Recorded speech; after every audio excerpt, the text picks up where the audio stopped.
નમસ્કાર. આજે આપણે એક એવા પુસ્તકની વાત કરવાના છીએ જે લગભગ 2000 વર્ષ જૂનું છે, પણ આજે પણ જાણે એકદમ ટ્રેન્ડિંગ છે. આ કોઈ સામાન્ય ફિલોસોફીની બુક નથી, પણ દુનિયાના સૌથી શક્તિશાળી રાજાઓમાંથી એક રોમન સમ્રાટની પર્સનલ ડાયરી છે. અને એ આપણને શીખવે છે કે જીવન કેવી રીતે જીવવું. જરા વિચારો તો કે ઇતિહાસનો એક સૌથી તાકાતવર માણસ, જે આખા સામ્રાજ્ય પર રાજ કરતો હતો, એ રાત્રે પોતાના તંબુમાં ગુપચુપ પોતાના માટે શું લખતો હશે? અને એ જ ગુપ્ત લખાણ જે એણે ક્યારેય કોઈને વાંચવા માટે લખ્યું જ નહોતું, એ 2000 વર્ષ પછી લાખો લોકો માટે લાઈફ ગાઈડ બની જાય તો? બસ આ જ કહાની છે માર્કસ ઓરેલિયસના મેડિટેશન્સની. તો કોણ હતા માર્કસ ઓરેલિયસ? ચાલો પહેલાં એમને જ મળીએ. એ માત્ર ઇતિહાસનું એક પાનું નથી, પણ એક એવી વ્યક્તિ છે જેણે જબરદસ્ત પ્રેશરમાં રહીને ફિલોસોફીને સાચે જ જીવી બતાવી. એમના જીવનમાં જાણે બે અલગ અલગ દુનિયા હતી, એકદમ વિરોધાભાસી.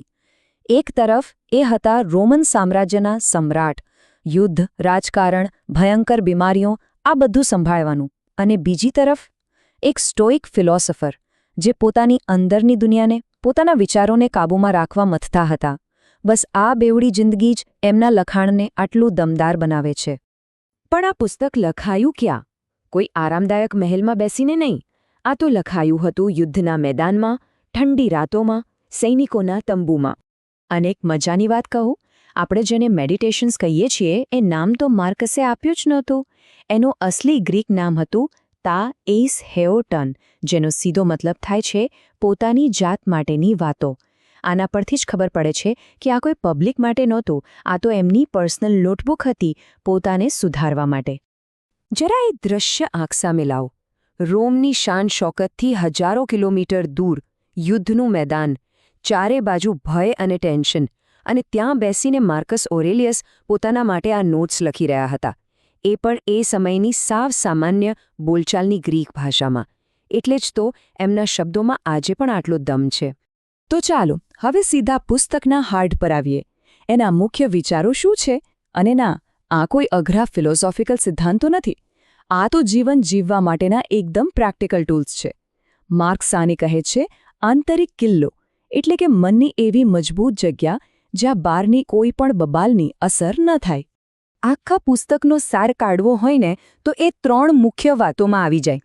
પહેલું, આપણો કંટ્રોલ બહારની વસ્તુઓ પર નથી, પણ એના વિશે આપણે જે વિચારીએ છીએ એના પર છે.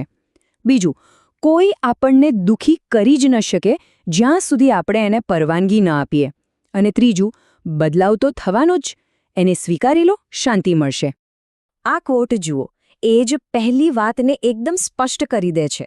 અસલી પાવર દુનિયાને કંટ્રોલ કરવામાં નથી, અસલી પાવર તો પોતાના મનને કંટ્રોલ કરવામાં છે.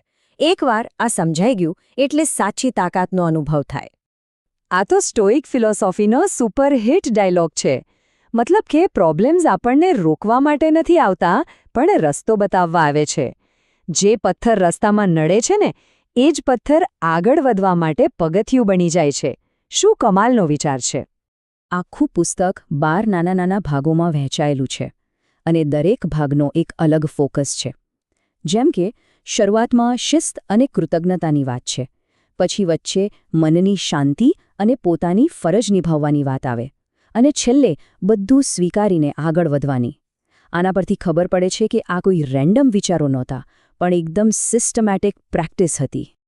પણ સવાલ એ છે કે આ પુસ્તક આપણા સુધી પહોંચ્યું કેવી રીતે? એની કહાની તો કોઈ ફિલ્મી સ્ટોરીથી ઓછી નથી, ખરેખર એક ચમત્કાર જ કહી શકાય. લખાયા પછી તો આ પુસ્તક સદીઓ સુધી ગાયબ જ રહ્યું. એમ સમજો કે ખોવાઈ જ ગયું હતું, લગભગ નષ્ટ થવાની તૈયારીમાં હતું. પણ પછી 9મી સદીમાં એક બિશપના હાથમાં એની એક જૂની કોપી આવી, અને ત્યાંથી એની બચવાની સફર શરૂ થઈ.